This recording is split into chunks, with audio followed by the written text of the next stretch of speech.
안녕하세요. 오늘도 사연살롱을 찾아주셔서 감사합니다. 올해 칠순을 맞은 여성입니다.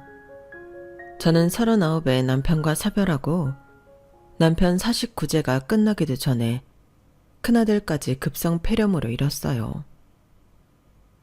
당시 제 곁에 남은 건 젖먹이 둘째 아들 뿐이었어요. 엄마가 돼서는 이런 생각을 하는 게 죄겠지만 솔직히 그때 저는 남편과 큰아들 따라 저 세상으로 가고 싶은 심정이었습니다.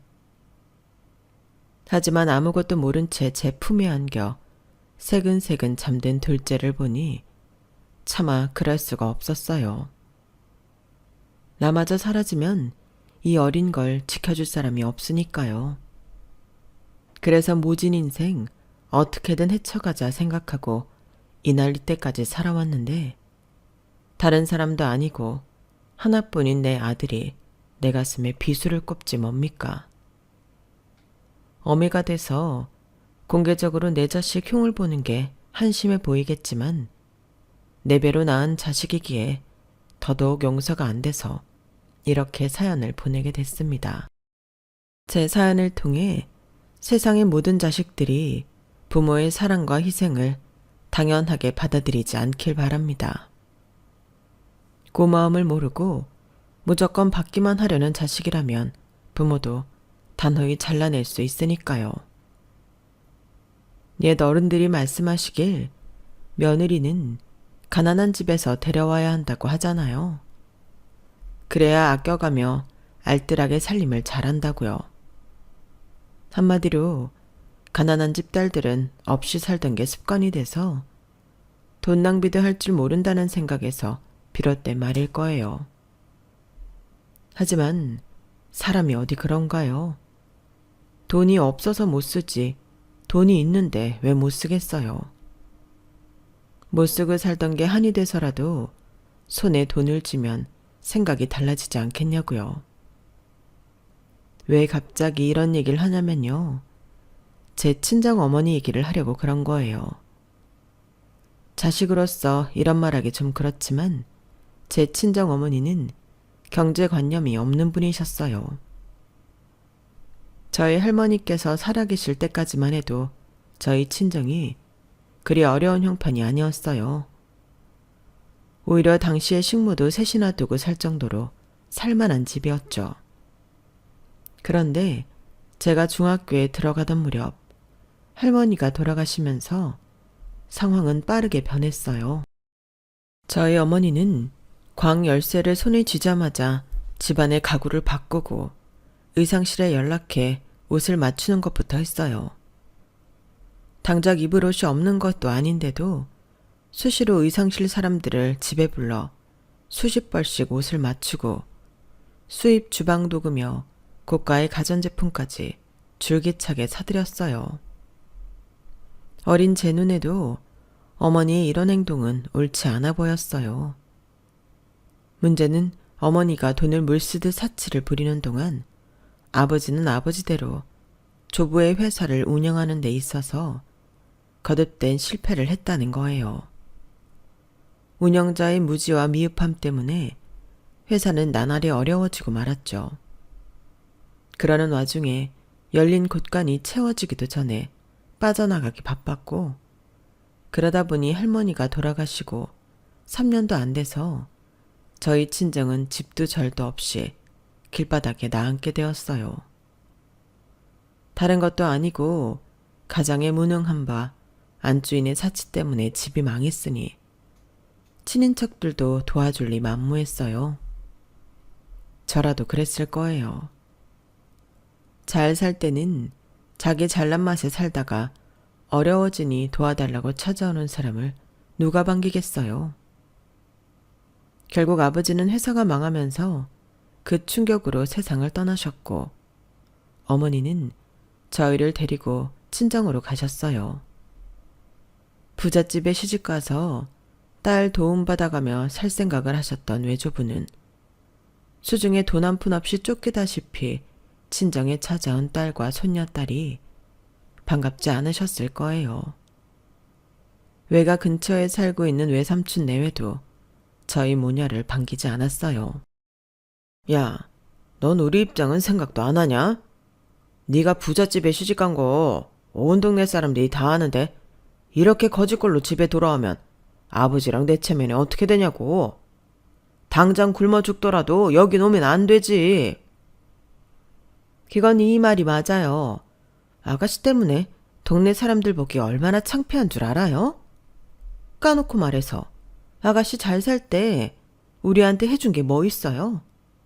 이이가 과수원 인수하려고 돈 좀 빌려달라고 했을 때 아가씨가 뭐라고 했는지 기억나죠?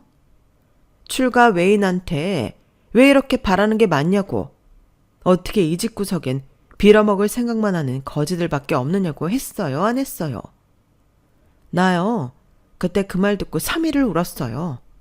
더럽고 치사해서 다시는 아가씨한테 손 안 벌린다고 이를 박박 갈았다고요.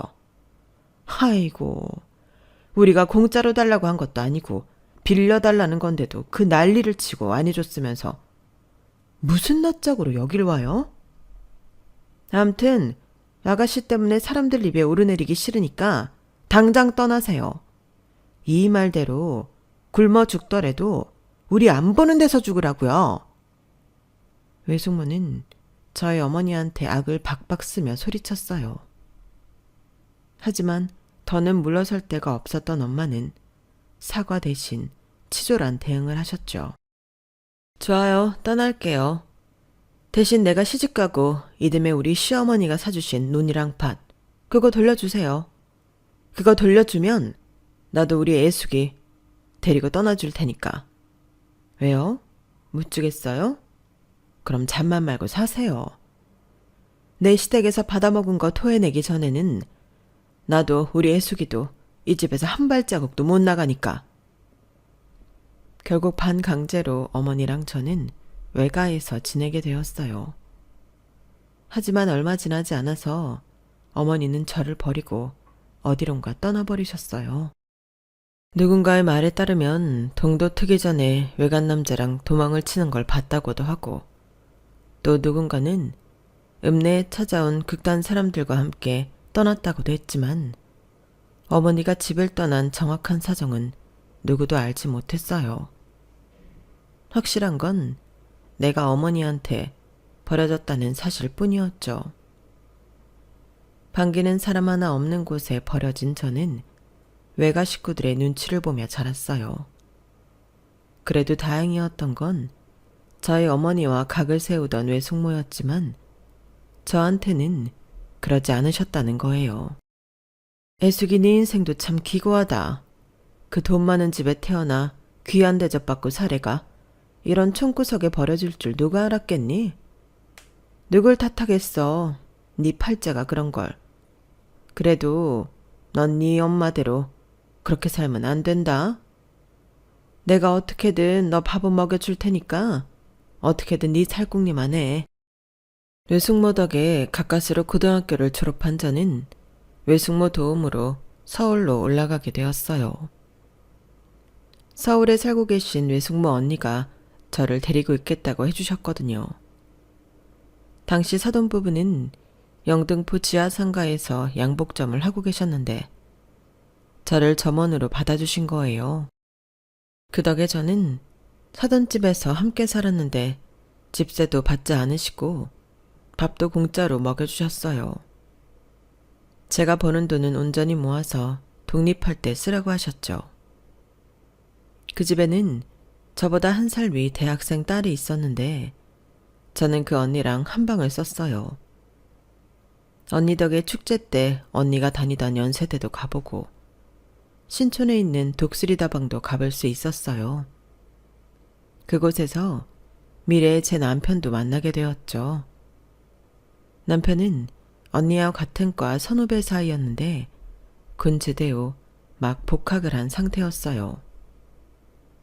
시골에서 농사를 지으시는 부모님의 짐을 조금이라도 덜어드리기 위해 과외를 하며 스스로 돈을 벌어 공부하는 고학생이었어요. 형편이 어려운 건 저와 매일반이었지만 남편은 매사에 자신감이 있었어요. 하루만 옷을 입고 있어도 돈 많은 사람들 앞에서도 늘 당당하고 자신도 어려운 처지면서도 없는 시간을 쪼개 야학 수업까지 할 정도로 인류애가 있는 사람이었죠. 그런 모습에 저도 모르게 반해버렸는지도 모르겠네요.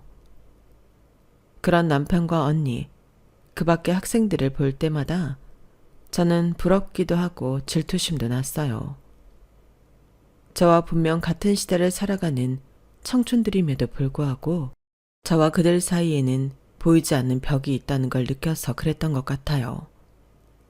그래서 난생 처음 공부를 하고 싶다는 생각을 하게 됐고, 저도 대학에 들어가 저들과 동등하게 서고 싶어졌어요. 하지만 현실은 그런 제 소망과는 너무도 거리가 멀었어요. 먹고 자는 거야 사돈부부 덕에 해결이 되긴 했지만 제가 버는 돈으로 방이라도 하나 구해 나오려면 대학 공부는 꿈도 못 꿀 형편이었거든요.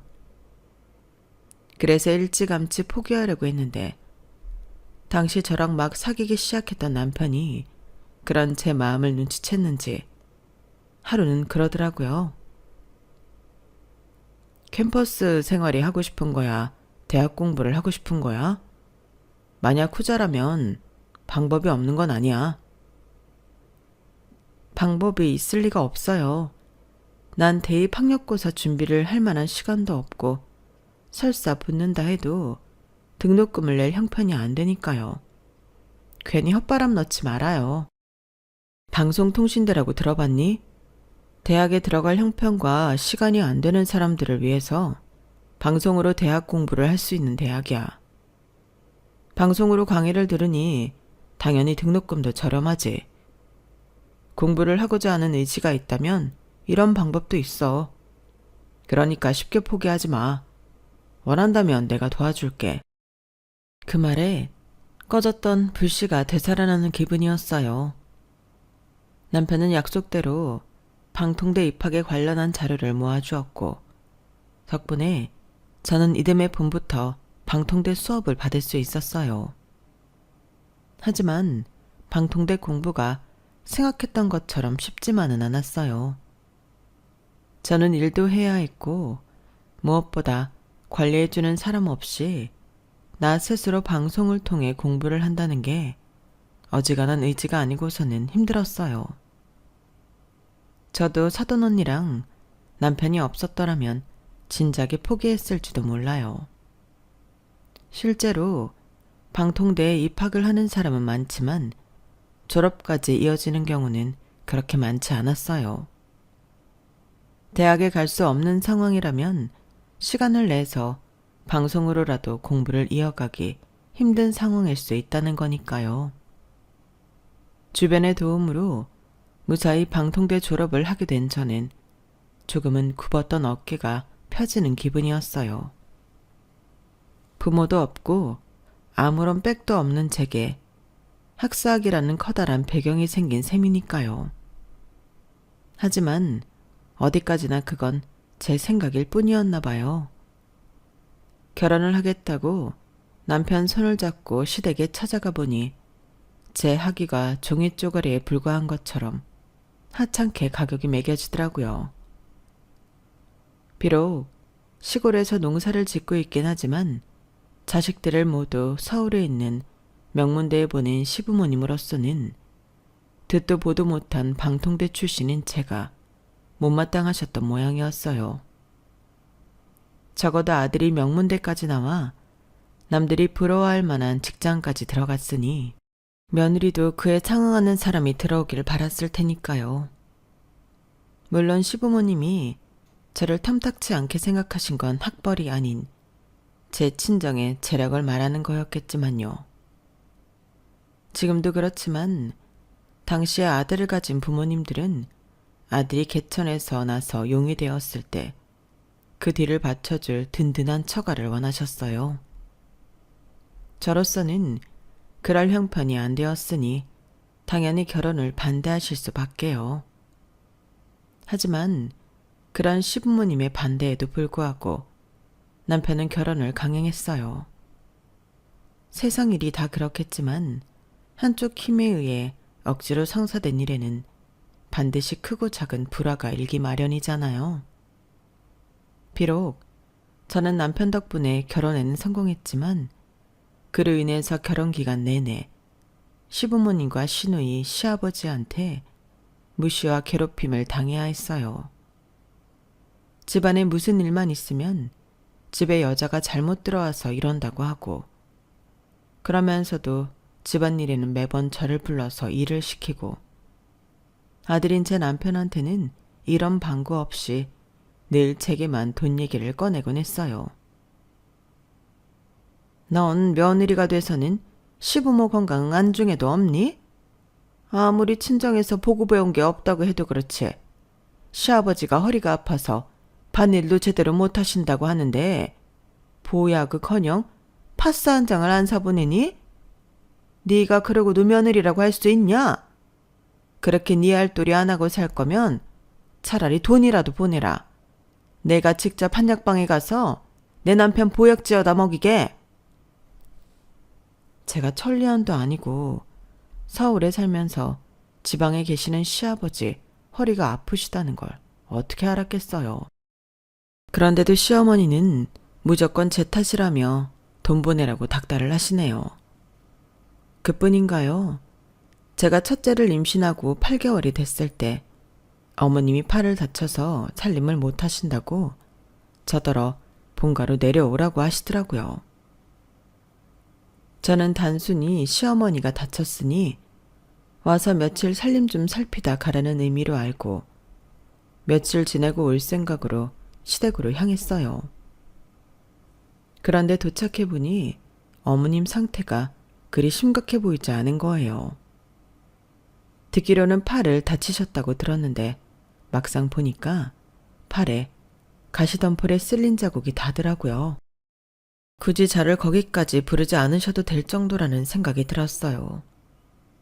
그래서 하룻밤 자고 다음날 서울로 갈까 했는데 어머님이 그걸 아시고는 세상에 제 짐가방을 숨기셨더라고요.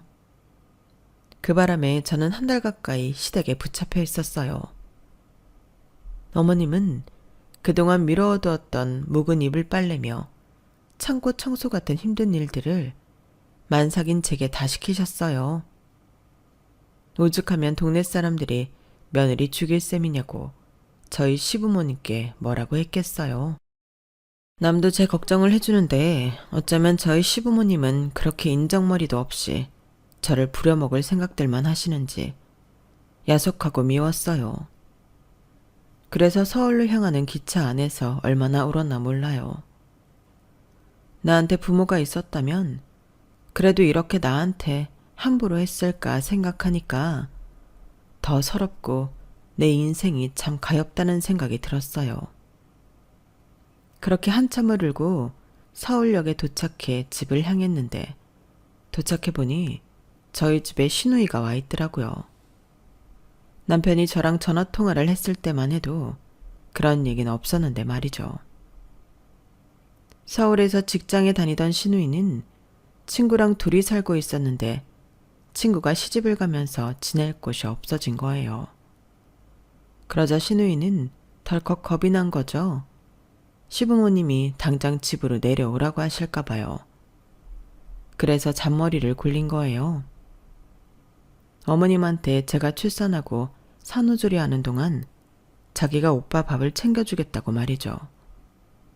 그래놓곤 시어머니와 짜고 저를 시댁에 보내놓고는 자기 오빠를 설득해 저희 집에 들어앉았더라고요. 제 남편한테는 자기가 제 산후조리를 맡아서 해주겠다고 했다군요. 그래도 기특하지 않아? 당신 산후조리 돕겠다고 하는 게. 그래서 들어와 살라고 했어. 아니, 우리 집에 방이 어딨다고. 아가씨랑 한 방에서 살겠다는 거야? 그건 걱정 마. 다락방 정리했더니 쓸만하더라고. 정자가 혼자 쓰기에 딱 맞아. 눈치가 없는 건지 순진한 건지 남편은 제 산후조리를 해주겠다는 시누이의 말을 철석같이 믿고 있었어요. 그런데 저는 왠지 고마운 마음 이전에 걱정부터 됐어요. 그리고 그런 걱정은 바로 현실이 되더라고요. 신우이는 산딸이 된 저한테 자기 속옷 빨래까지 시켰으니 말 다 했죠. 입고 나갔던 옷을 뱀이 허물벗듯이 벗어놓고 자기가 쓰는 다락방 청소도 죄다 저한테 시켰어요. 그래놓고 자기 오빠 앞에서는 얼마나 저를 챙기는 척 하던지 정말 가증스러웠어요. 제가 첫애를 출산한 뒤에도 신우이는 변하지 않았어요. 신우이는 지각도 자주 하고 일처리가 불성실해서 직장에서 쫓겨난 상태였어요. 그래놓고는 오빠한테는 제 산후조리를 도우려고 일을 그만둔 것처럼 둘러대더라고요. 제 남편이 있을 때는 저를 돕는 척 했지만 남편이 출근하고 나면 친구들이랑 놀러 나가고 남편이 퇴근할 시간쯤 되면 집에 돌아와 하루 종일 집에서 제 산후조리를 도운 것처럼 행동했어요. 정작 저를 도와주었던 건 사돈 언니였는데 말이죠.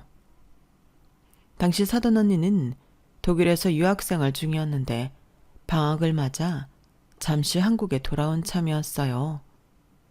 없는 시간을 내서 제 산후조리를 도와주었던 거예요. 그런데 그 공을 신우이가 날로 가로채려고 하니 어찌나 밉던지. 그렇다고 남편한테 고자질하기도 좀 그랬어요. 그랬다가는 집안에 난리가 날 게 분명하고 앞으로 시어머니와 신우이한테 더더욱 미움을 살 게 뻔했으니까요. 그런데 꼬리가 길면 밟힌다고 하루는 남편이 평소보다 일찍 집에 돌아온 거예요. 저를 돌보느라 고생하는 여동생을 생각해서 군것질거리로 센배 과자를 사왔는데 막상 와보니 자기 여동생은 없고 사돈 언니가 빨래며 제가 먹을 미역국까지 끓이고 있는 걸 본 거죠. 언니는 제 남편을 보자 엄청 화를 내며 따졌어요. 선배, 어떻게 출산한 지 얼마 안 된 사람을 집에 혼자 둘 수가 있어? 다른 사람도 아니고 오빠 아이를 낳은 사람을 말이야. 무슨 소리야. 내 여동생이 집에서 잘 챙기고 있는데. 오빠, 내가 애숙이가 말하지 말라 그래서 말 안 하려고 했는데 더는 못 참겠다. 오빠 동생이 애숙이를 돌봐? 출산 전날까지 자기가 입던 팬티 애숙이한테 손빨래 시킨 사람이? 오늘도 봐. 오빠 출근하자마자 나가서 친구들이랑 노느라 아직도 안 오잖아. 그래놓곤 오빠 퇴근 전에 돌아와선 내가 애숙이 먹으라고 끓여놓은 미역국 고기만 싹 건져 먹고 오빠 앞에선 하루 종일 집안일한 것처럼 할걸? 못 믿겠으면 오빠가 숨어서 한번 봐봐. 내 말이 틀린지 아닌지. 남편은 못 믿겠다는 표정이었어요. 지금껏 저한테 한 번도 들어본 적 없는 얘기였으니까요. 남편은 언니 말에 따라 신우이가 올 시간이 되자 연탄광에 숨었어요. 잠시 뒤 돌아온 신우이는 평소처럼 집에 들어오자마자 언니가 끓여놓은 미역국에서 고기만 쏙 골라서 밥을 말아먹고는 스타킹을 벗어서 빨래통에 던져두고는 다락방에 올라가 옷을 갈아입고 나왔어요. 밖에서 부엌창으로 신우이 행동을 훔쳐본 남편이 마치 막 퇴근한 사람처럼 집 안으로 들어오자 신우이는 마치 하루 종일 집에 있던 사람처럼 다락방에서 내려왔어요. 그리고는 마치 자신이 집안일을 하느라 종일 고생한 것처럼 거짓말을 해댔죠. 그러자 남편이 굳은 표정으로 신우이가 지내던 다락방에 올라가더니 짐가방에 신우이 짐을 담아와선 신우이 앞에 던졌어요. 나가라. 그리고 앞으로는 내 집에 발도 들이지 마. 그래도 설마 했는데 끝까지 거짓말을 해? 네 올케가 그간 말을 안 해서 난 네가 그래도 인간이 된 줄 알았더니 그간 날 속인 거였다니. 꼴도 보기 싫으니까 나가. 오빠, 올케가 무슨 말을 했는지 모르겠지만 나 정말 억울해. 억울해? 내가 내 눈으로 똑똑히 다 봤는데 끝까지 거짓말을 할 셈이야? 그리고 네 올케가 나한테 말을 했을 것 같니? 그럴 사람이었으면 지금까지 참고 살지도 않았어. 그동안 너 대신 와서 이 사람 돌봐줬던 내 선배가 참다 못해 해준 말이야. 길게 말하고 싶지 않다. 그러니 당장 내 집에서 나가. 그렇게 신우이는 저희 집에서 쫓겨났어요. 제 사는 소리는 언니가 와서 도와주었고 퇴근 후에는 남편이 빨래며 청소를 대신해 주었어요. 그 후로도 남편은 신우이한테 차갑게 대했고 시어머니는 제가 오누이 사이를 갈라놓았다고 한탄하셨지만 제 앞에서만 그러실 뿐 정작 아들 앞에서는 입도 뻥끗 안 하셨어요. 이름만 대면 다 아는 무역회사를 다니던 남편은 저희 큰아들이 유치원에 들어갈 무렵 회사를 나와 창업을 했어요. 당시엔 무역업이 성행하던 시기라서 그랬는지 남편이 능력이 있어서 그랬는지 모르겠지만 남편 회사는 시작부터 어려움 없이 잘 굴러갔어요. 매달 집에 가져오는 돈도 회사원일 때보다 훨씬 많아서 저희는 전세살이를 끝내고 내 집 마련도 할 수 있었어요. 하지만 화무 11홍이라고 몇 년을 승승장구하던 남편 사업은 그리 오래가지 못했어요. 제가 둘째를 임신하고부터 조금씩 어려워지기 시작했거든요. 이번 고비만 넘기면 나아질까 하며 매번 고비를 버텨나갔지만 좀처럼 회생의 조짐은 보이지 않았고 급기야 둘째 아들 돌을 즈음에서는 부도 위기까지 몰리게 되었어요. 남편은 이미 집을 담보로 은행 대출부터 사채까지 끌어다 쓴 상황이었고 어떻게든 회사를 살리려고 애를 쓰는 상황이었어요. 그러던 차에 그동안 수금이 안 되던 거래처에서 돈이 들어와서 숨구멍이 트이게 된 거예요. 기사회생이라는 말이 그때처럼 실감이 난 적도 없었을 정도였어요. 그런데 그 피 같은 돈을 경리과 직원이 들고 도망을 친 거예요. 그러자 그동안 가까스로 버티고 있던 상황은 순식간에 무너져 버렸고 어떻게 손 써볼 겨를도 없이 그대로 회사는 무너져 버렸어요. 집에는 온통 차압딱지가 붙어버렸고 남편 회사도 마찬가지였죠. 직원의 배신과 더는 자신이 감당하지 못할 상황이 되자 남편은 그 충격으로 쓰러졌고 그렇게 병원에 실려간 남편은 다시 깨어나지 못한 채 그대로 하늘나라로 가버리고 말았어요. 남편이 세상을 떠나면서 저희 집은 풍비박산이 나버렸어요.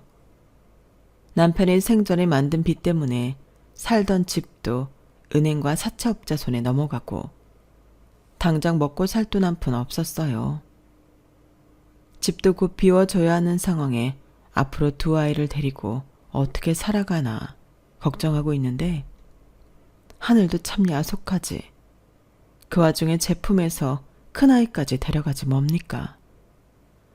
처음엔 단순한 감기 증상처럼 보여서 액체로 된 감기약을 먹이고 재웠는데 밤새 끙끙 앓더니 다음 날이 돼선 의식조차 못 차리는 거예요.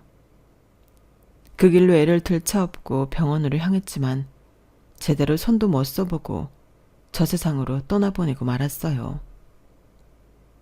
남편 49제도 되기 전에 벌어진 일이라 큰아들의 죽음이 실감도 안 나고 모든 게 비현실적으로 느껴졌어요. 그러는 와중에 시댁에서는 자기 아들에 이어 손주까지 세상을 떠난 게 전부 제 탓이라며 연을 끊자고 하더군요. 이제 더는 도움을 받은 게 없어진 것도 이유겠지만 그보다는 그간 남편이 시댁에 사준 눈과 밭을 내놓으라고 할까봐 먼저 차단하려고 그랬던 것 같아요. 친정도 없는 저로서는 당장 둘째 아이와 함께 갈 곳이 없었어요. 내만 아니었다면 그대로 남편과 큰아들을 따라가겠지만 내가 없으면 안 되는 둘째 아들 때문에 그러지는 못하겠더라고요. 아이를 시설에 맡겨야 하나 고민을 하던 그때 저희 모자한테 손을 내민 사람이 있었어요. 바로 사돈 언니였죠. 언니는 자신이 제게 남편을 소개해 주었으니 끝까지 책임져야 하지 않겠냐는 농담을 하면서 저희 모자를 자기 집으로 데려갔어요. 언니는 결혼도 않고 혼자 번역일을 하며 살고 있었는데 그리 넉넉하지 않은 형편임에도 선뜻 방 하나를 내주더군요. 아이 때문에 일도 나서지 못하는 저는 언니 집에 얹혀 살면서 학생들 과외를 했어요. 방통대를 넣은 제 학벌로는 과외 학생을 모집하기 어려워서 언니 학벌을 이용해 학생을 모았어요. 비록 학벌은 속였지만 그 죄스러움을 실력으로 보답하고자 정말 열심히 가르쳤고 그 덕에 아이들 성적이 많이 올라서 얼마 지나지 않아 제게 과외를 받겠다는 학생이 늘어갔어요. 그리고 몇 년 뒤 학습지 선생을 구한다는 광고를 보고 학습지 선생 일을 하면서 벌이가 점점 더 나아졌어요. 학습지 선생은 내 성과에 따라 월급이 결정되기 때문에 내가 하는 만큼 벌 수 있다는 장점이 있었거든요. 그러다 둘째 아들이 중학교에 들어가던 무렵에 동네에 보습학원을 차리게 되었어요. 국문과를 나온 저와 영문과를 나온 언니, 거기에 수학 선생을 한 명 구해서 국영수 전문학원을 시작한 거예요. 세 사람이 합이 좋아서 학원 운영이 잘 된 덕에 2년쯤 지나서부터는 근처에 조금 더 큰 건물로 이사의 반도 늘리고 강사도 더 구해서 본격적으로 학원을 키워나갔어요. 그러는 사이 언니는 재미교포와 결혼해서 미국으로 떠났고 저는 아들과 둘이 살아가게 되었죠.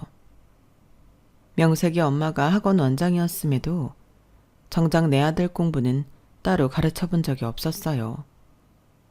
아들이 제 학원에서 수업을 받긴 했지만 당시 저는 강의는 안 하고 원장 업무만 보던 때였던지라 제 손으로 아들을 가르쳐 본 적은 없어요. 남의 자식들 성적은 그렇게 챙기면서도 정작 내 아들 성적은 한 번도 챙겨본 적이 없으니 못난 엄마인 셈이었죠. 그럼에도 아들은 성적 때문에 저를 한 번도 힘들게 한 적이 없을 만큼 공부를 잘했어요. 제 아빠를 닮아 공부머리가 있었거든요. 결국엔 따로 제가 신경을 쓰지 않았는데도 서울대에 턱하니 붙더라고요. 남들은 학원 원장 아들이니 당연한 결과라고 생각했지만 제가 단언하는데 제 아들은 제 덕이 아니라 오롯이 대 노력으로 서울대에 들어간 거예요. 그래서 더 기특하고 대견하더라고요. 아들과 함께 서울대 입학식에 갔는데 정말이지 만감이 교차했어요.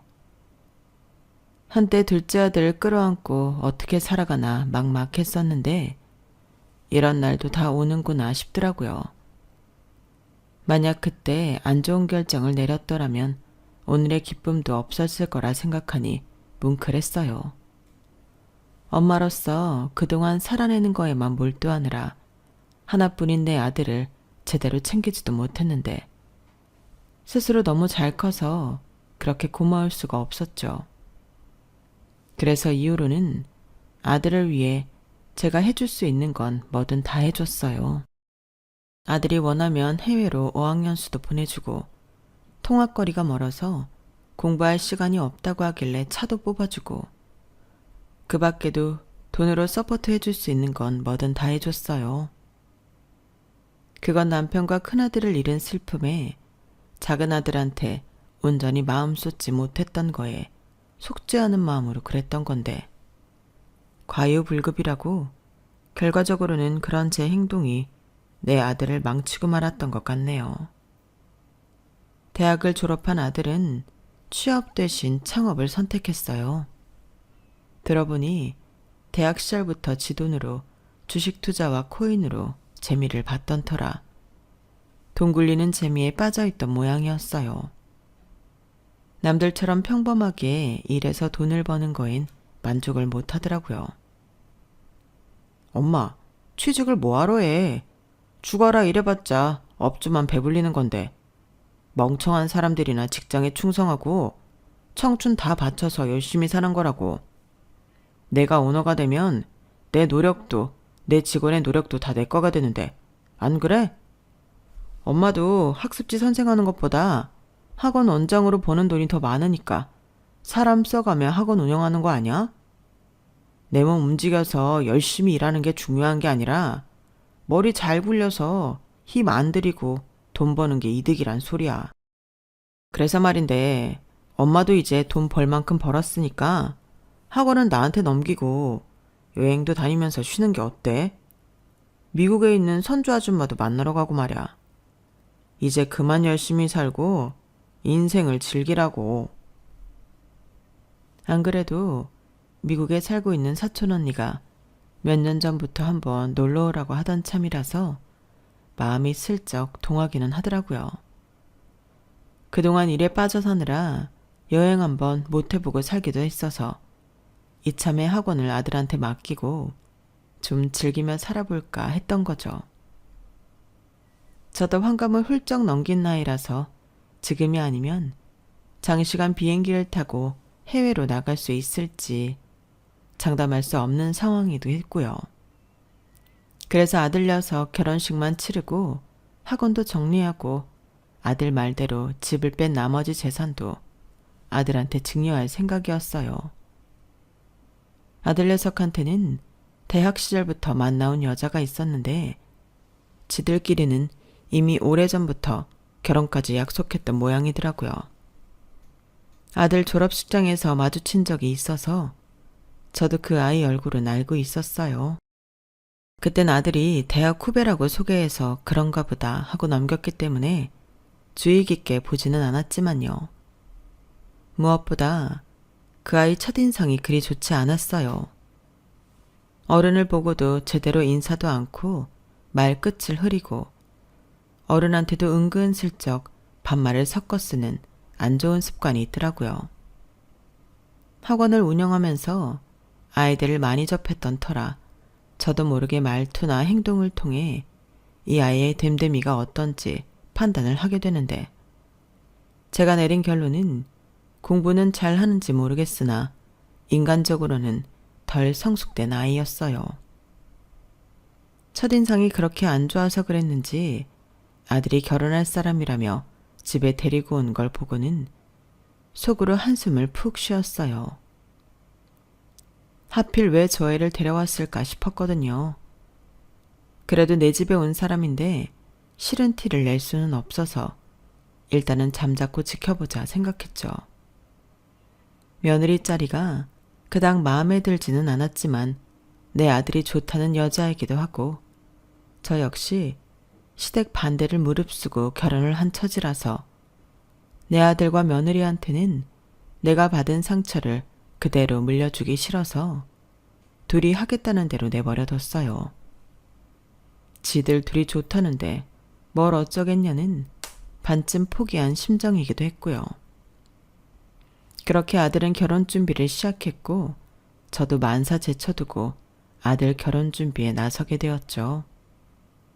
그간 모은 돈은 제 사업한다고 다 쏟아부은 아들을 대신해 신혼집도 마련해주고 애들이 원하는 호텔 결혼식장도 예약해 주었어요. 솔직히 돈이 많이 들긴 하더라고요. 신혼집만 해도 전세가가 7억이 넘었으니까요.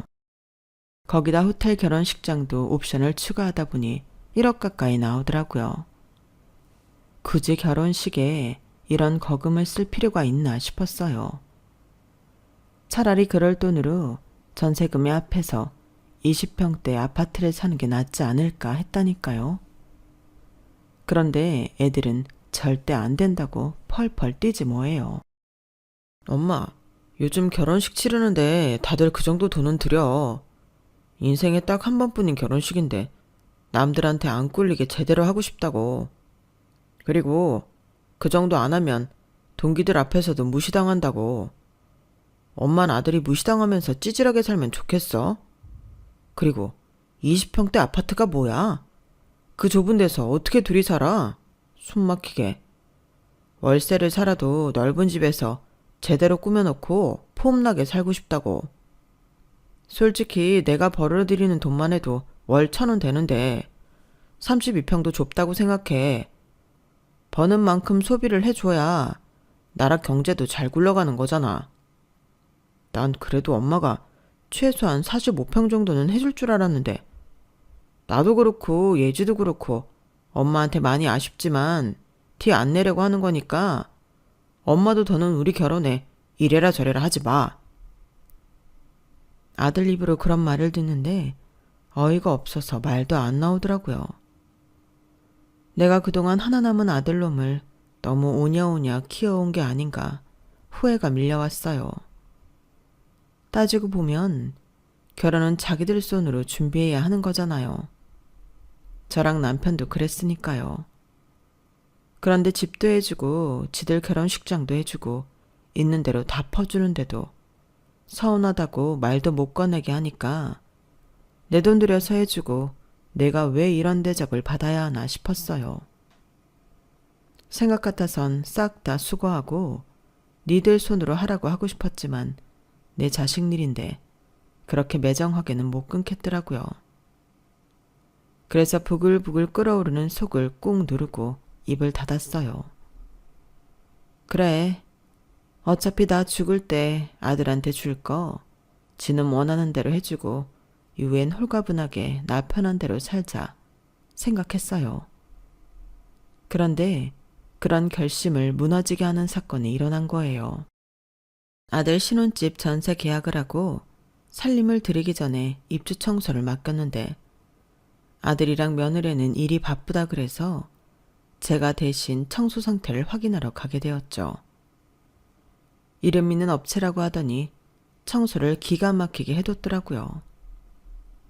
안방에 딸린 실외기실까지 살피고 나오는데 거실 쪽에서 아들 내외 목소리가 들렸어요. 그래서 거실로 나가려는 그때 제 뒤통수를 후려치는 말을 듣게 된 거예요. 자기야, 이번에 사업 투자 받는 거 말이야. 그거 좀 위험하지 않아? 확실히 해외에서 승인받은 것도 아닌데 허위로 문서 작성한 거 걸리면 곤란해지는 거 아니냐고. 그러다 사기죄로 걸리면 어쩌려고 그래. 걱정하지 마.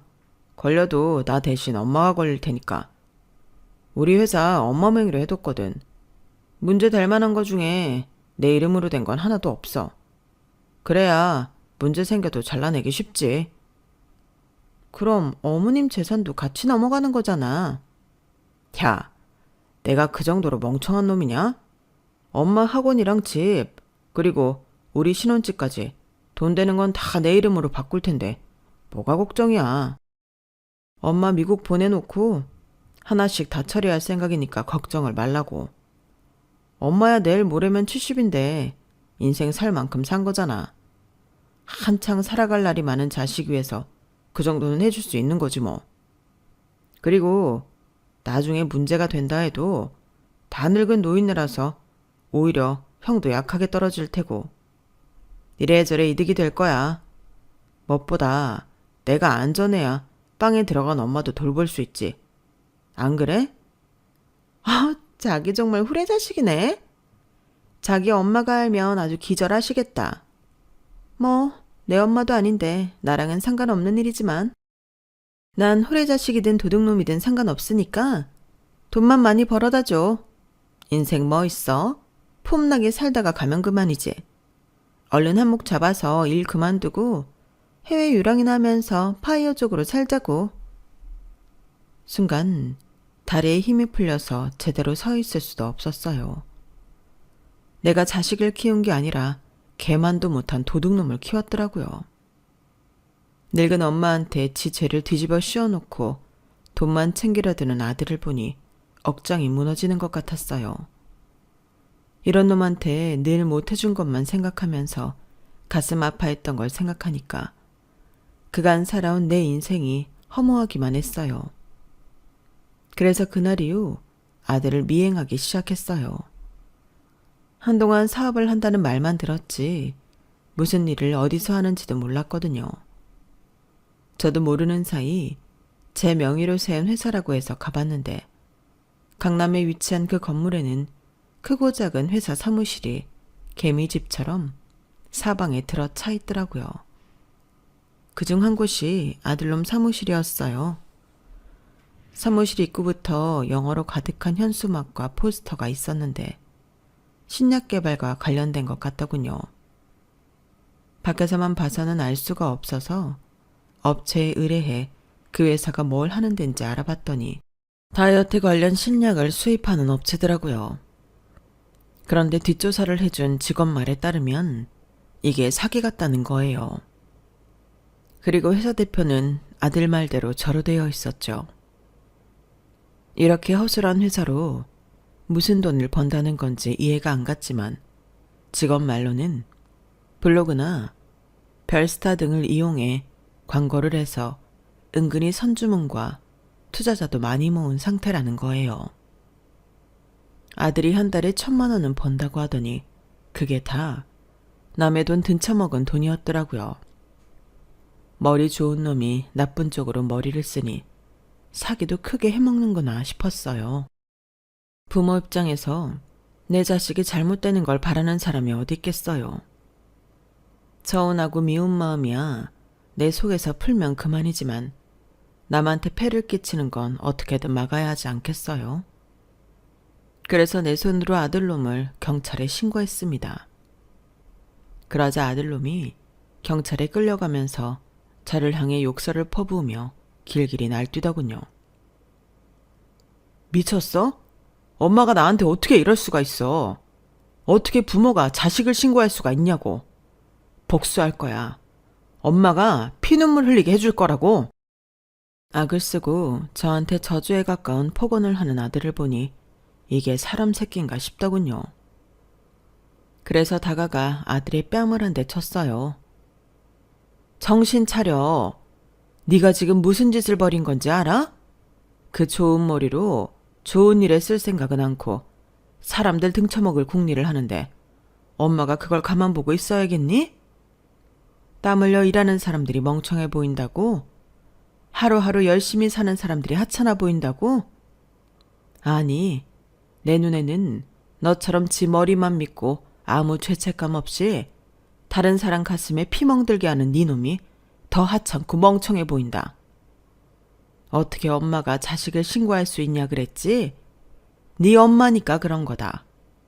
내 자식이 불구덩이 속으로 들어가는 걸 보고만 있을 수 없어서 이렇게라도 멈추게 하려는 거라고. 그러니까 네가 지은 죄 달게 받아. 죄값 제대로 치르고 다시 시작하라고. 그땐 엄마가 네 뒷배가 돼줄게. 결국 아들은 모든 죄가 입증돼서 실형을 살게 되었어요. 변호사 말로는 피해액을 75% 이상 변상하면 집행유예를 받을 수 있다고 했지만 제가 그러길 바라지 않았어요. 온전히 죄값을 치르지 않으면 자기 잘못을 가볍게 알고 또다시 죄를 지을 거라고 생각했거든요. 그래서 실형 판결을 받을 때까지 피해액 변상은 하지 않고 판결이 내려진 이후에 제가 직접 피해자들을 찾아가 모든 금액을 변상해 드렸습니다. 물론 아들 녀석은 모르게 말이죠. 아들의 결혼은 당연히 없던 일이 되었어요. 아들 신혼집으로 준비했던 전셋집은 계약을 파기하고 그 돈으로 그간 아들놈 때문에 피해를 본 사람들한테는 돈을 물어주었죠. 내가 자식을 잘못 키워서 이런 사단이 났으니 부모인 채로 제가 책임을 지는 게 맞겠다 싶었거든요. 1년형을 받고 실형을 살고 있는 아들은 교도소 안에서 착실히 생활하고 있어요. 그 안에서 여러 사람을 만나보니 그동안 자기 인생이 너무 쉽게 풀려버려서 자만했던 게 후회가 된다더군요. 자기가 공부는 잘했는지 몰라도 정말 아둔한 인간이었다고요. 요즘 사람들이 그런 말을 많이들 하잖아요. 아둔한 인간이 신념을 가지면 비극이 일어난다고요. 어쩌면 제 아들도 그랬던 건지 모르겠습니다. 지금이라도 자기 죄를 뉘우치고 온전한 인간으로 거듭나길 바라는 마음으로 사연을 마칩니다. 지금까지 제 사연 들어주셔서 감사합니다. 항상 건강하시고 행복하세요. 여러분, 사연 댓글에 응원과 현명한 조언 부탁드려요. 좋아요와 구독은 저에게 큰 힘이 됩니다. 오늘도 좋은 일 가득하세요.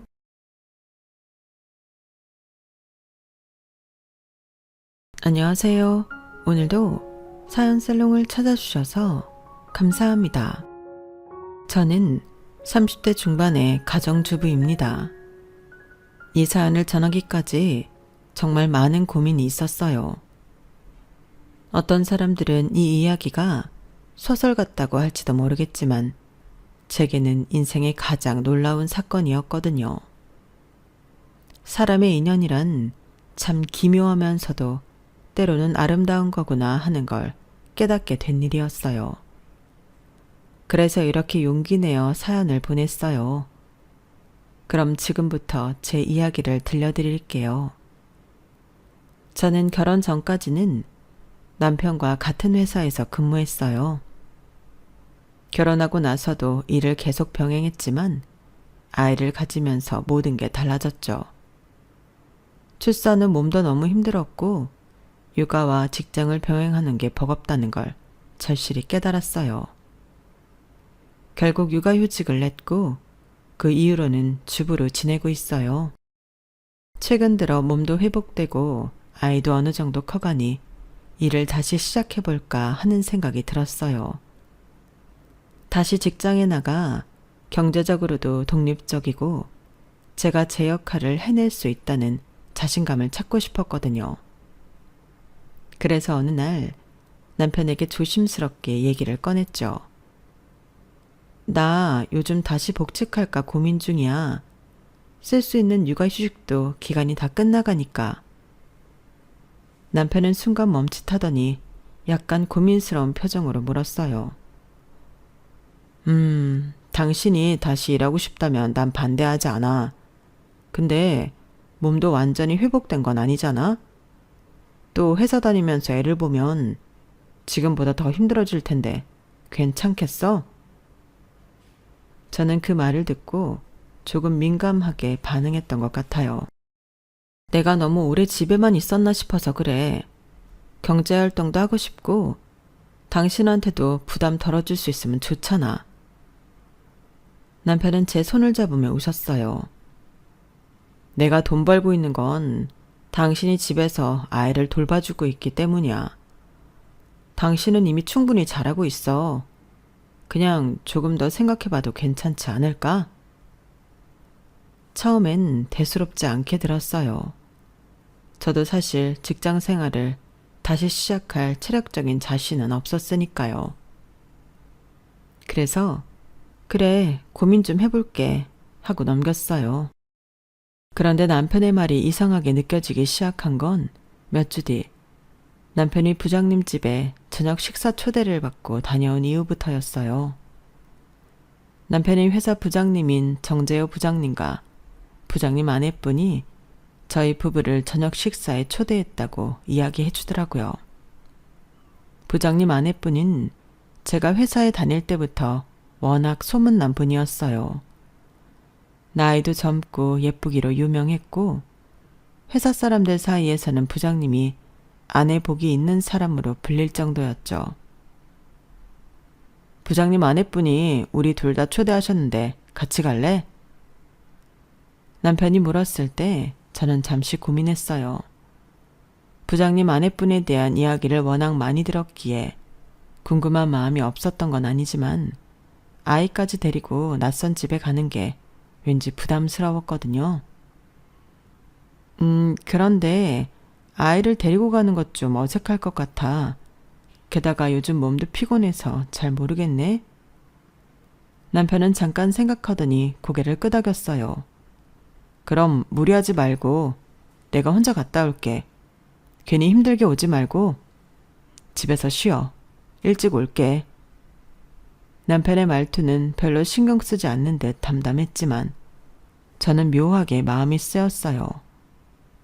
너무 쉽게 제가 가지 않아도 된다고 말하는 게 좀 서운하고 이상하게 느껴졌거든요.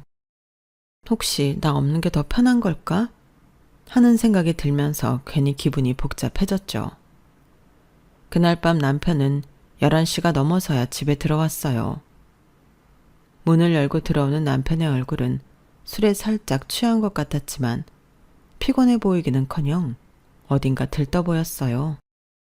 부장님 댁 너무 좋더라. 음식도 맛있었고 집도 진짜 예쁘게 잘 꾸며놨더라고. 남편은 집에 들어오자마자 부장님네 집 이야기를 풀어놓기 시작했어요. 그래? 어땠길래? 궁금하네. 부장님 아내분도 배웠어? 근데 부장님 아내분이 진짜 소문대로 매력적인 분 같더라. 나이도 젊고 대화도 되게 재밌고 센스도 있고 집 꾸며놓은 거나 옷 스타일만 봐도 미적 감각도 대단하시더라고. 남편의 말에 묘하게 기분이 상했어요. 저도 회사 다닐 때부터 부장님 아내분의 소문을 익히 들었던 터라 자연스레 신경이 쓰였던 것 같아요. 그래서 농담처럼 툭 던졌죠. 그렇게 대단한 사람이면 나도 한번 만나봐야겠네. 남편은 담담히 웃으며 고개를 끄덕였어요.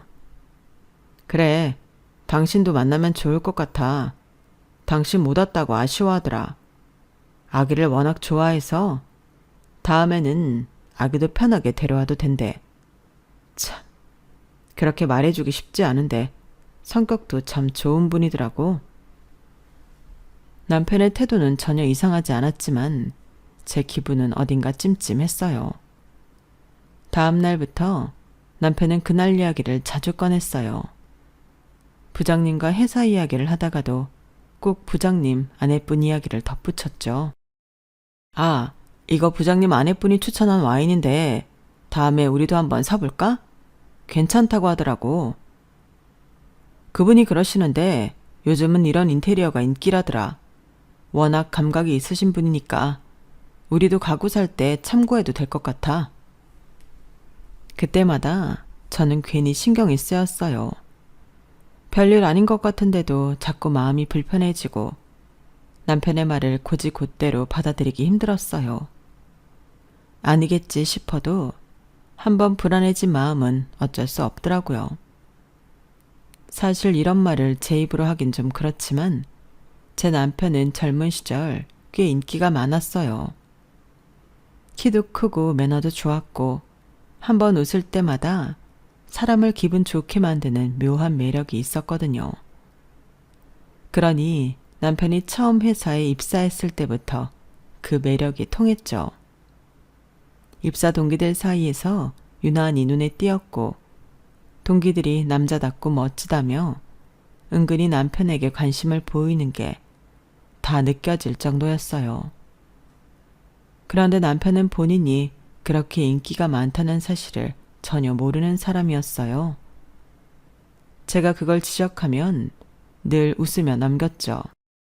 사람들이 너라면 유독 좋아하는 걸 정말 모르겠다고? 나만 느끼는 거 아니거든? 아이, 무슨 소리야. 사람들이 그냥 다 친절한 거지. 딱히 나한테만 그런 것도 아니잖아. 그렇게 대수롭지 않게 말하는 남편을 보면 한편으론 안심이 되면서도 다른 한편으론 속이 좀 끓기도 했어요. 사내 연애를 시작했을 때도 그랬어요. 이렇게 매력적인 사람이 제 연인이 되었다는 게 기쁘기도 했지만 연애 사실을 알려졌을 때 쏟아질 관심이 두렵기도 했거든요. 그래서 저희는 처음부터 회사에는 비밀로 하기로 했어요. 괜히 사내 연애 티내지 말자. 알면 동기들이 우리 엄청 놀릴 거야. 알았어. 나도 뭐 불편하게 하고 싶진 않으니까. 남편은 제 말에 항상 쉽게 동의했어요. 남편은 제가 동기들 사이에서 느끼는 묘한 경쟁 구도를 아예 몰랐던 것 같아요. 저는 회식 자리에서 남편 옆자리를 두고 눈치 싸움이 벌어지는 게 보이기도 했고 일부 여자 동기들이 아무 이유 없이 남편에게만 도움을 요청하거나 과하게 친근하게 구는 모습도 봤거든요. 결혼 소식을 전했을 때도 잊을 수 없어요. 회사 동기들 몇몇이 겉으로는 축하한다고 했지만 속으론 서운함을 느끼는 게 보였거든요. 그중 한 명은 대놓고 농담처럼 말하기도 했어요. 야, 너희들 진짜 비밀 연애한 거야?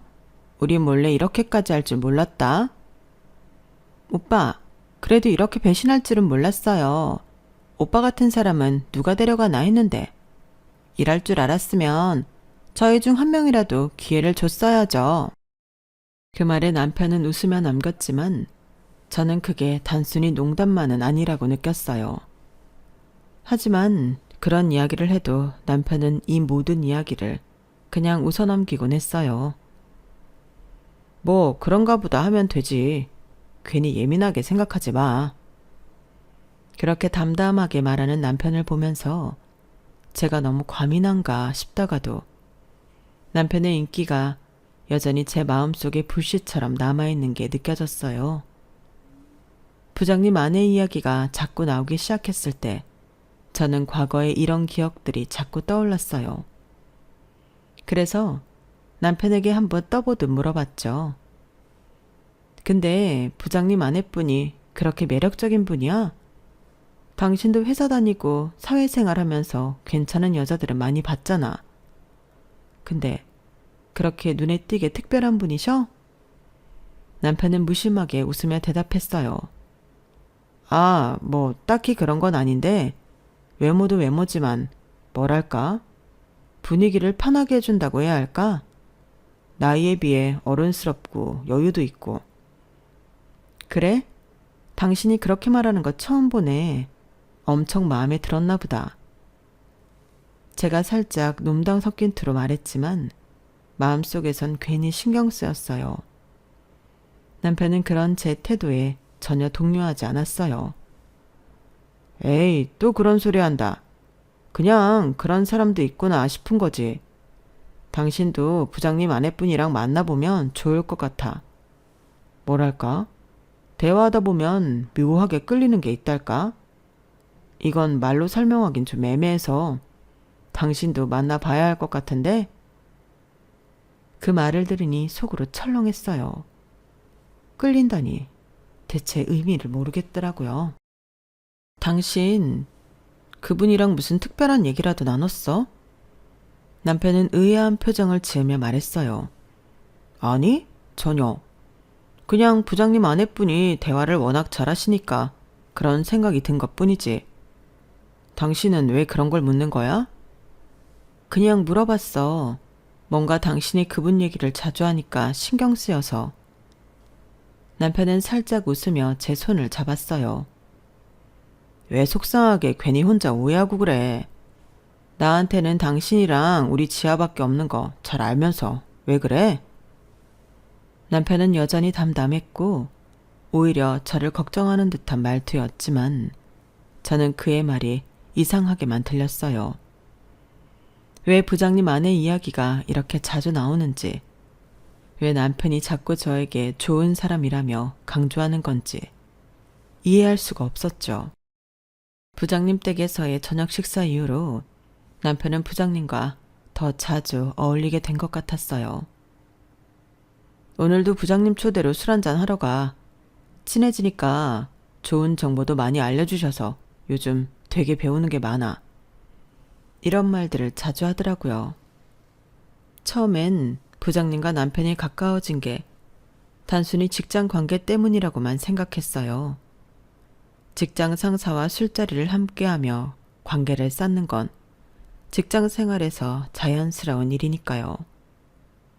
그런데 어느 날 남편이 뜬금없이 이런 말을 꺼냈어요. 부장님이 당신 안부도 궁금해하셔. 언제 한번 같이 오라고 하시더라. 그 말에 저는 잠깐 멈칫했어요. 내 안부를? 왜? 그냥 못 본 지 오래됐으니까.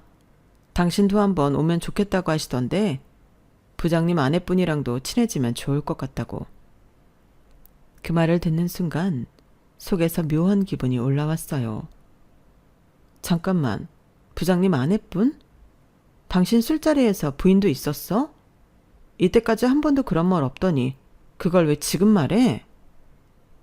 남편은 당황한 듯 잠깐 저를 쳐다보더니 고개를 저었어요. 아니, 그러니까 부장님이랑 저녁 먹으러 갔을 때 가끔 부장님 아내분도 오셨지. 그걸 어떻게 일일이 얘기해? 그게 무슨 문제야? 남편의 말투는 여전히 담담했지만 저는 도저히 이해가 되지 않았어요. 그런 건 얘기해줘야 하는 거 아니야? 당신이 부장님이랑 술자리에만 가는 줄 알았지. 부장님 아내분이 같이 있는 줄은 몰랐거든. 내가 물어보지 않아서 굳이 안 한 거야? 아니면 말 안 한 이유가 따로 있어? 남편은 한숨을 쉬며 제 손을 잡으려 했어요. 진짜 왜 그렇게 이상하게만 생각해? 당신이랑 부장님 아내분이 만나보면 괜찮을 거라고 생각해서 부장님이 한 얘기 전한 건데 당신은 왜 자꾸 오해하려고만 하는 거야? 저는 남편의 말을 들으면서도 속이 답답했어요. 오해라니. 내가 아무것도 모르는 상황에서 당신이 자꾸 부장님 아내분 얘기 꺼내니까 이상하게 들릴 수밖에 없잖아. 남편은 그제야 제 눈을 바라보며 말했어요. 그래서 내가 계속 이야기했잖아. 다 같이 한번 만나보자고. 당신이 직접 보면 그런 이상한 생각 안 하게 될 거야. 부장님 아내분이 어떤 분인지 당신도 알게 되면 괜찮아질 거야. 남편이 차분하게 저를 달랬지만 그 태도가 오히려 제 기분을 더 복잡하게 만들었어요. 부장님 아내를 직접 만나면 제 마음이 풀릴 거라는 남편의 말은 그저 제가 과민하게 굴고 있다는 걸 지적하는 것처럼 들렸거든요. 그 무렵부터 남편이 못 보던 반지를 끼고 다니는 걸 보게 됐어요. 은색이 바랜 오래된 반지였는데 디자인이 꽤 독특하더라고요. 평소 액세서리를 잘 하지 않는 사람이어서 자연스럽게 물었죠. 그 반지 뭐야? 처음 보는데 언제 샀어? 남편은 제 질문에 잠시 멈칫하더니 별일 아니라는 듯 대답했어요. 이거? 어린 시절에 어머니가 만들어주신 거야. 잊고 있다가 얼마 전에 생각나서 꺼냈어. 그 말을 듣는 순간 조금 의아했어요. 남편은 평소 부모님 이야기를 잘 꺼내지 않는 사람이었거든요. 남편은 부모님이 모두 일찍 돌아가셔서 이모 손에 자랐어요. 특히 어머니에 대한 기억은 희미한 편이라 가끔 얼굴조차 잘 떠오르지 않는다고 말하곤 했죠. 어머니가 만들어주셨다고? 어머니가 당신한테 남겨주신 유품 같은 거야? 제가 다시 물었더니 남편은 고개를 끄덕이며 말했어요. 사실 어릴 때는 별 생각 없었는데 요즘 따라 그 반지가 자꾸 생각나더라. 어머니랑 연결된 몇 안 되는 기억이잖아. 남편의 말은 어딘가 깊은 감정이 담긴 것 같았어요. 남편이 저렇게까지 어머니 이야기를 진지하게 꺼낸 건 처음이라 더는 묻지 않고 넘어갔어요. 하지만 그 반지 디자인이 워낙 독특해서 저도 모르게 자꾸 눈이 갔어요. 단순한 원형이 아니라 곡선이 엉켜있는 듯한 모양에 뭔가 섬세한 느낌이 드는 반지였거든요. 특히 안쪽을 들여다보니 작은 각인이 새겨져 있었어요. 영원한 사랑. 그 순간 머릿속에 떠오른 생각이 있었죠. 부모님이 자식에게 남겨주는 물건이라기보다는 연인이 끼는 반지처럼 보였어요. 각인 내용도 그렇고 디자인 자체도 커플링 같았거든요. 하지만 남편이 어머니와의 추억으로 소중히 여기는 물건이라면 제가 괜히 예민하게 받아들일 필요는 없다고 생각했어요. 그냥 남편의 설명대로 어린 시절 어머니가 남긴 유품일 뿐이라고 넘기기로 했죠. 한동안 그 반지에 대해 더 묻지는 않았어요. 남편은 반지에 특별히 집착하는 것도 없었고 평소와 다를 것 없는 모습이었으니까요. 하지만 제 마음 한구석에서는 묘한 기분이 계속 남아 있었어요. 남편이 어머니의 유품이라고 한 물건이 왜 이렇게 낯설고 동시에 의미심장하게 느껴졌는지 설명하기 어려웠죠. 그리고 나서 얼마 후 남편이 회사 부부 동반 모임이 열린다는 이야기를 꺼냈을 때 처음엔 가야 할지 말아야 할지 망설였어요. 아이를 돌보느라 집에만 있다 보니 밖에서 만나는 사람들과의 만남이 낯설게 느껴졌거든요. 하지만 이번엔 뭔가 다르게 느껴졌어요. 부담 갖지 않아도 돼. 꼭 안 가도 돼. 당신이 힘들면. 남편은 제 기분을 고려한 듯 말했지만 저는 오히려 그 말에 마음을 굳혔어요. 아니, 갈게. 오랜만에 회사 사람들도 보고 싶고 나도 한 번쯤은 같이 가는 게 맞는 것 같아. 이번에야말로 직접 판단해 봐야겠다는 생각이 들었어요. 부장님 아내분에 대한 이야기를 들으며 혼자 끌어올렸던 불안과 의심을 내 눈으로 확인하고 싶었거든요. 모임이 다가올수록 저도 모르게 마음이 바빠지기 시작했어요. 집에서 육아와 집안일만 하며 보내던 시간이 부쩍 초라하게 느껴졌거든요. 육아휴직 하는 동안 내가 너무 뒤처져 보이는 건 아닐까 하는 생각이 머릿속을 떠나지 않았어요. 그래서 오랜만에 제 자신을 위해 돈을 쓰기로 했어요. 미용실에 가서 머리도 단정하게 다듬고 평소 신경 쓰지 못했던 피부 관리도 받았어요. 아이를 키우느라 허겁지겁 살았던 제가 아닌 조금은 자신감 있는 제 모습을 되찾고 싶었거든요. 그리고 나름대로 가장 세련된 옷을 골라 입었어요. 모임 당일 남편이 제 모습을 보고 환하게 웃었어요. 오늘 정말 예쁘다. 연애 초에 같이 회사 다니던 시절이 생각나네. 이렇게 꾸미고 나가는 건 오랜만이지. 당신도 기분 좋지? 그 말에 저도 모르게 뿌듯함을 느꼈어요. 남편의 웃음이 진심처럼 느껴졌고 제 노력이 헛되지 않았다고 생각했거든요. 나도 뭔가 오랜만에 이런 기분이라 좋네. 모임 장소에 도착했을 때 드디어 부장님 아내분을 마주하게 됐어요. 그런데 그 순간 제가 모임을 준비하면서 쌓아 올렸던 자신감이 서서히 무너지는 게 느껴졌어요. 부장님 아내분은 단순히 예쁘다는 말로 표현할 수 없는 사람이었어요. 한눈에 보기에도 사람을 자연스럽게 끌어당기는 분위기가 있더라고요. 단정하면서도 세련된 옷차림, 그리고 말 한마디 한마디에서 느껴지는 여유로움은 저 같은 평범한 주부와는 완전히 다른 세계에서 온 사람 같았어요. 그때 부장님 아내분이 저를 보며 환하게 웃으며 다가왔어요. 아, 이렇게 뵙게 돼서 정말 반가워요. 제가 먼저 찾아뵀어야 했는데 이렇게 만나게 돼서 너무 기뻐요. 말투도 참 따뜻하고 자연스러웠어요. 저는 순간 얼떨떨했지만 최대한 미소를 지으며 대답했어요. 저도요. 정말 반가워요. 이렇게 직접 뵙게 돼서 저도 기쁩니다. 부장님 아내분이 제 손을 살짝 잡으며 말했어요. 남편분께 정말 감사드리는 일이 많아요. 직장에서 참 믿음직스럽다고 하시더라고요. 그래서 이렇게 저도 꼭 뵙고 싶었어요. 그 말 한마디에 긴장이 풀리는 듯 했어요. 부장님 아내분은 제가 생각했던 것처럼 날카롭거나 까다로운 사람이 아니었고 오히려 너무나 호감이 가는 사람이었거든요.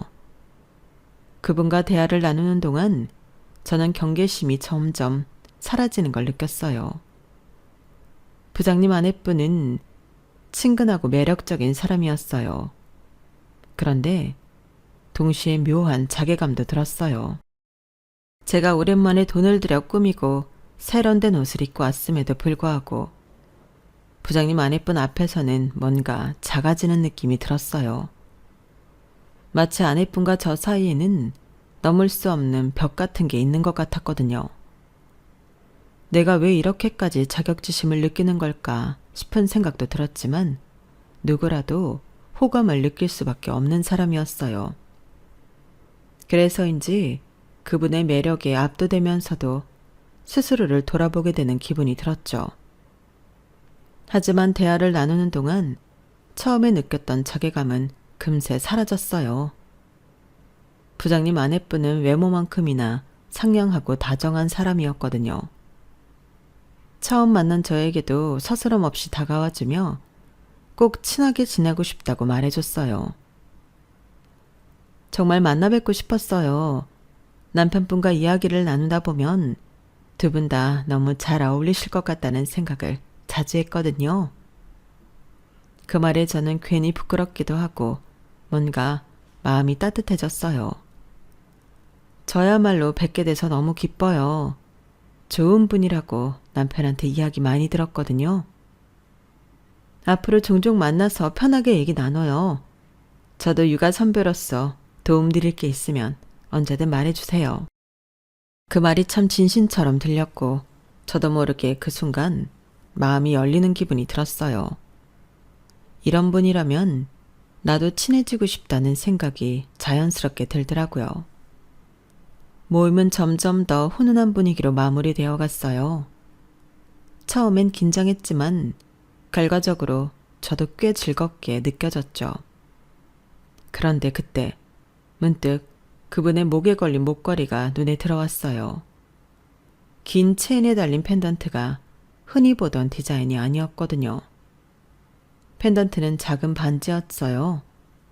가늘고 섬세하게 제작된 반지를 목걸이에 걸어 목에 건 디자인이었죠. 그리고 그 반지를 보는 순간 저는 숨이 턱 막히는 기분이 들었어요.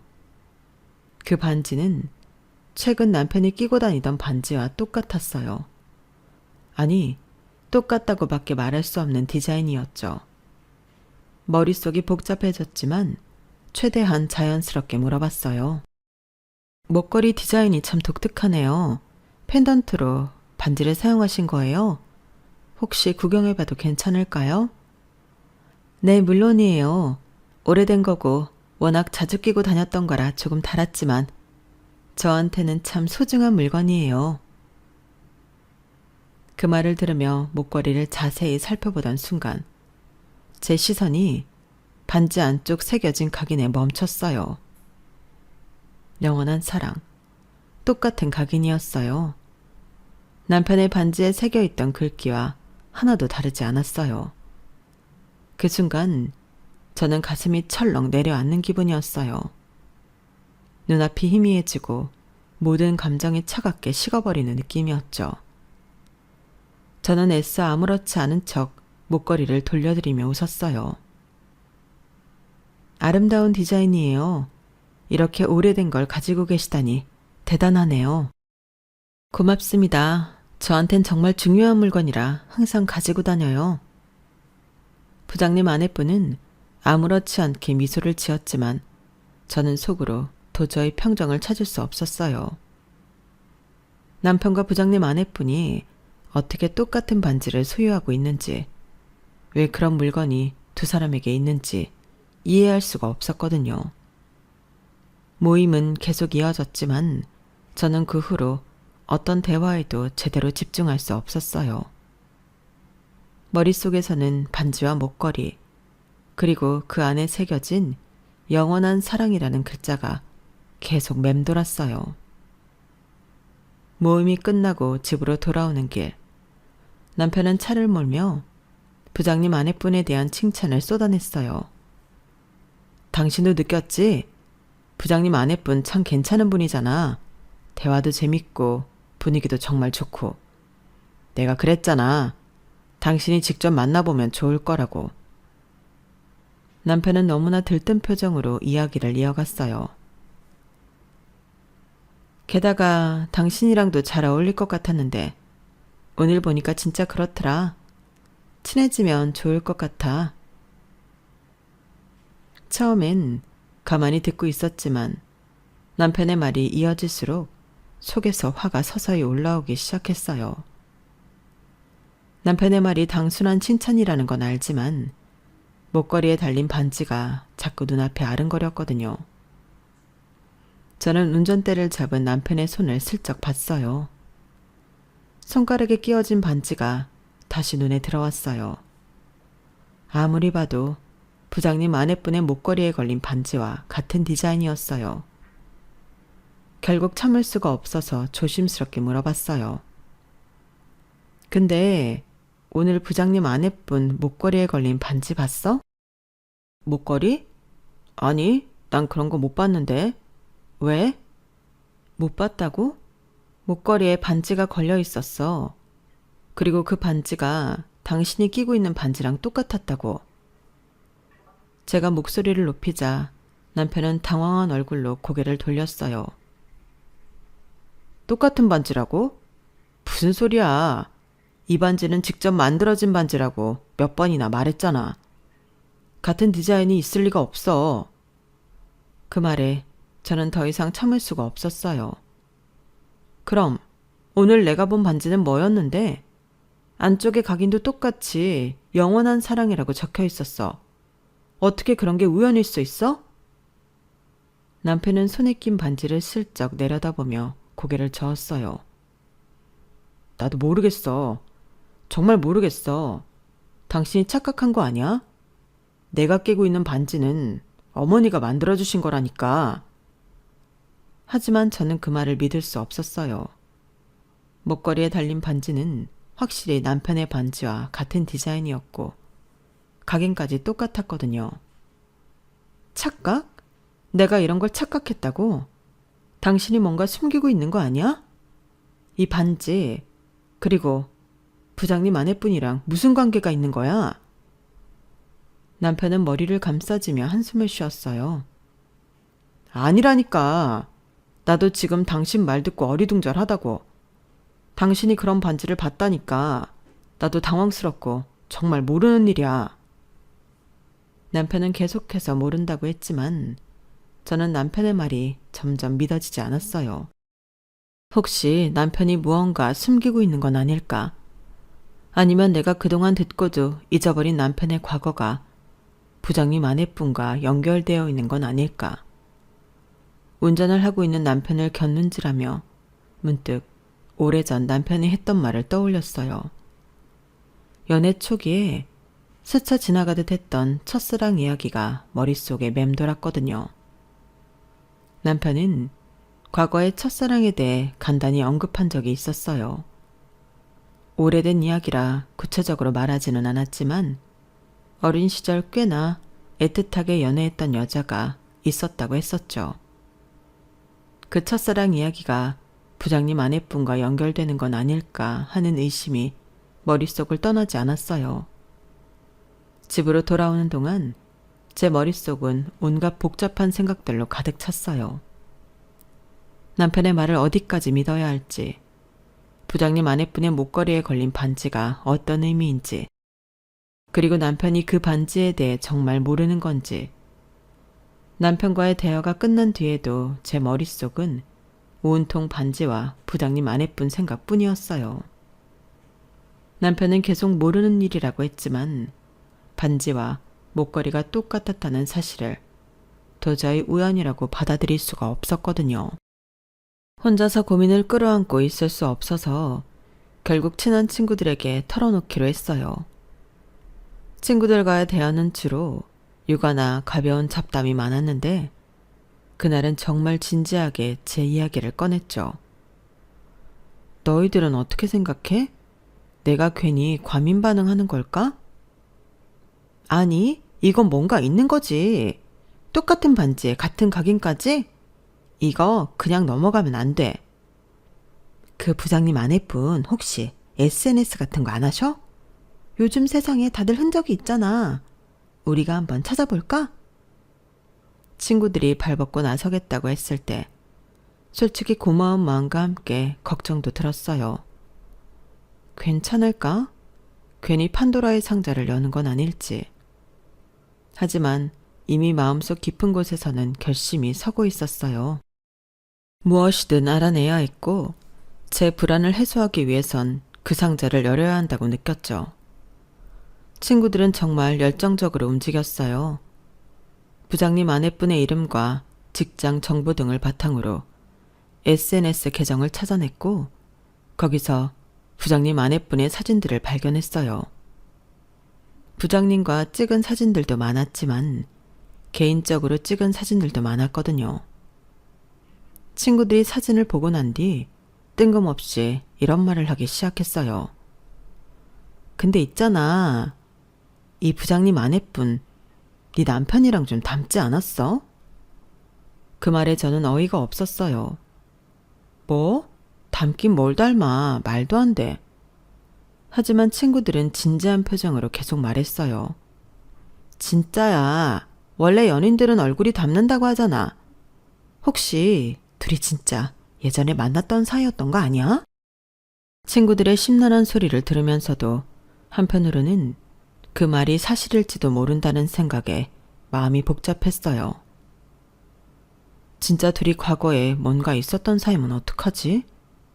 그런 생각이 점점 커지면서 저는 그게 판도라의 상자일지라도 일단 열어야겠다고 결심했어요. 친구들은 부장님 아내분의 SNS에서 태그된 지인들의 계정을 하나하나 추적하며 정보를 모으기 시작했어요. 그리고 결국 친구들은 부장님 아내분이 어린 시절 남편과 옆 동네에 살았다는 사실을 알아냈어요. 그 말을 들었을 때 저는 머리가 띵해졌어요. 진짜 첫사랑이었을 수도 있겠구나. 그저 남편의 아련한 추억 정도로 생각했는데 첫사랑이 바로 부장님 아내분일지도 모른다는 생각이 점점 더 확실해졌어요. 모든 조각이 하나로 연결되는 듯한 기분이었어요.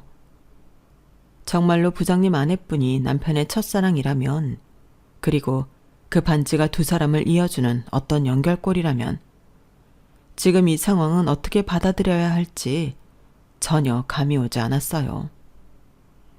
친구들은 계속해서 무언가를 더 알아보려고 했지만 저는 그 순간 고개를 저었어요.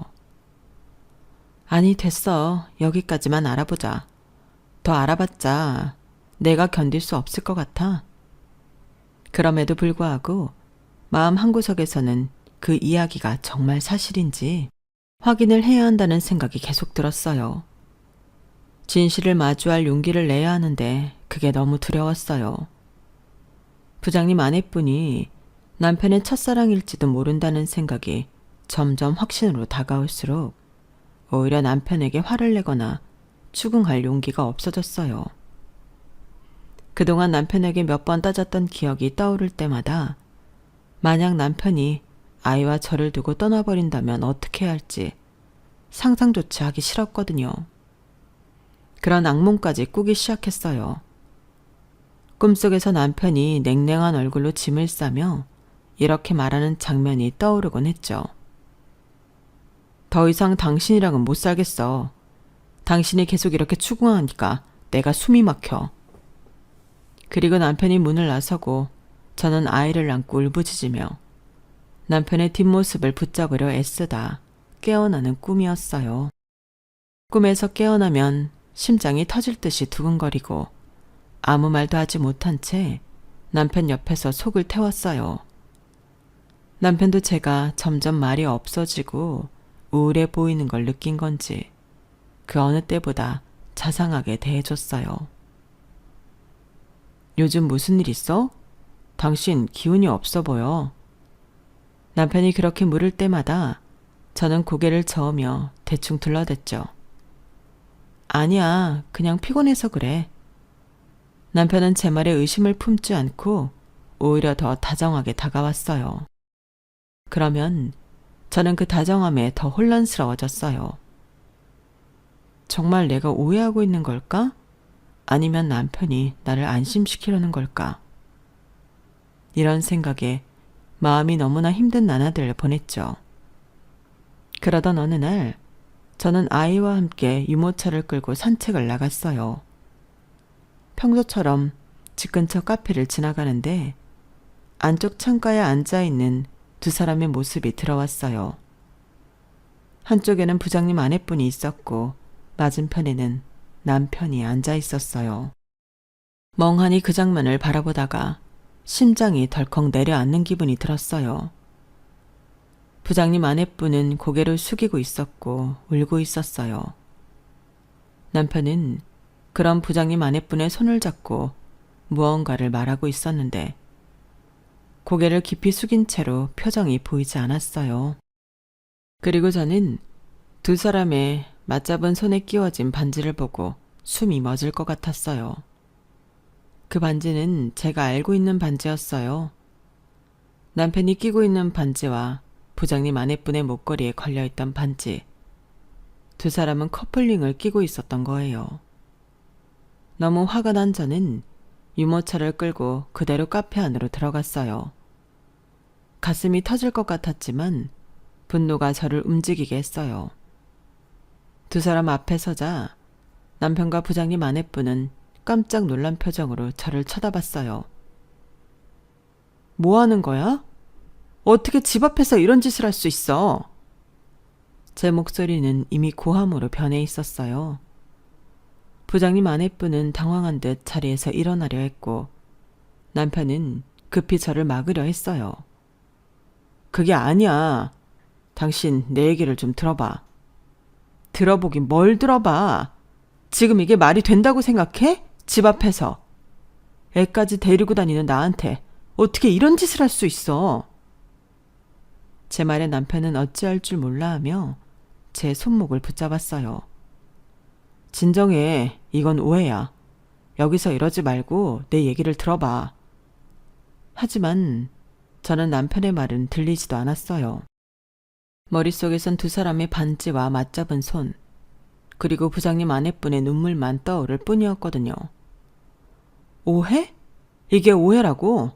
이제 와서 무슨 얘기를 더 하겠다는 거야. 나랑 아이 생각해서라도 최소한 이렇게까지는 안 했어야지. 남편은 제 손목을 잡은 채로 제발 얘기를 들어달라고 했지만 저는 이미 화가 치밀 대로 치밀어서 이혼하자는 말을 입 밖으로 내뱉고 말았어요. 됐어. 이제 끝이야. 당신이랑 더는 못 살아. 이혼하자고. 남편은 제 말을 듣고 더 놀란 얼굴로 저를 바라보며 말을 잇지 못했어요. 부장님 아내분은 아무 말도 하지 않고 조용히 서 있었고 저는 아기가 깨어나 울기 시작하는 소리에도 화를 참을 수 없었어요. 모든 상황이 엉망으로 꼬인 것 같았고 제가 뭘 어떻게 해야 할지 알 수가 없었어요. 그때였어요. 제가 울분을 토하며 고함을 치고 있을 때 등 뒤에서 누군가 제 어깨를 조심스럽게 잡았어요. 고개를 돌리니 부장님이 음료를 들고 서 계셨어요. 무슨 일이 있는 건지 모르겠지만 뭔가 오해가 있는 것 같아요. 잠깐 이 사람 이야기를 들어주시겠어요? 부장님의 진지한 목소리에 순간적으로 긴장이 풀리면서도 부끄럽고 복잡한 감정이 한꺼번에 밀려왔어요. 부장님은 음료를 테이블에 내려놓고는 아내분께 이야기를 시작하라는 듯 눈짓을 보냈죠. 그렇게 이야기가 시작되었어요. 사실 저도 이 반지에 대해 알게 된 게 얼마 되지 않았어요. 저는 어릴 적에 친부모님을 잃고 입양이 됐거든요. 양부모님께서 너무 잘해주셔서 부족함 없이 자라긴 했지만 항상 친어머니에 대한 기억은 없다는 게 걸렸어요. 제가 가지고 있는 이 반지는 돌아가신 친어머니가 남긴 유일한 유품이에요. 양부모님께서도 자세히 아시는 건 아니었고 그냥 친어머니가 돌아가시기 전에 저에게 주라고 전해주신 물건이라고만 알고 계셨어요. 부장님 아내분은 반지를 살짝 만지며 잠시 말을 멈추더니 눈물을 닦으며 이야기를 이어갔어요. 남편분께서 저희 집 반지와 같은 디자인을 가지고 있다는 얘기를 하셨을 때 저도 믿기지가 않았어요.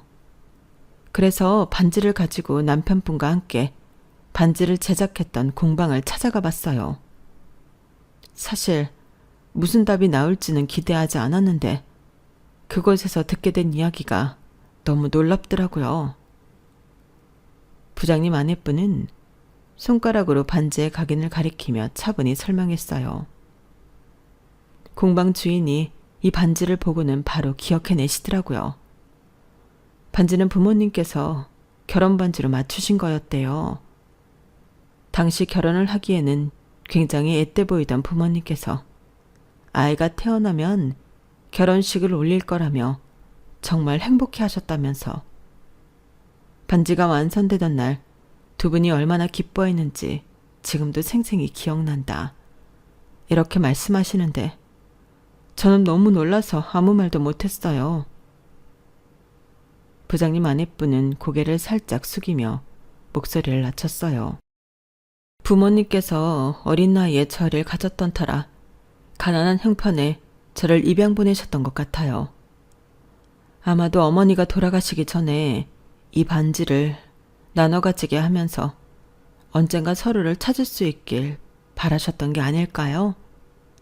남편분과 저는 그 이야기를 듣고 나서야 모든 걸 이해하게 됐어요. 우리가 쌍둥이라는 사실을. 그리고 왜 이 반지가 우리 둘에게 남겨졌는지를요. 아내분은 저를 바라보며 미소를 지었어요.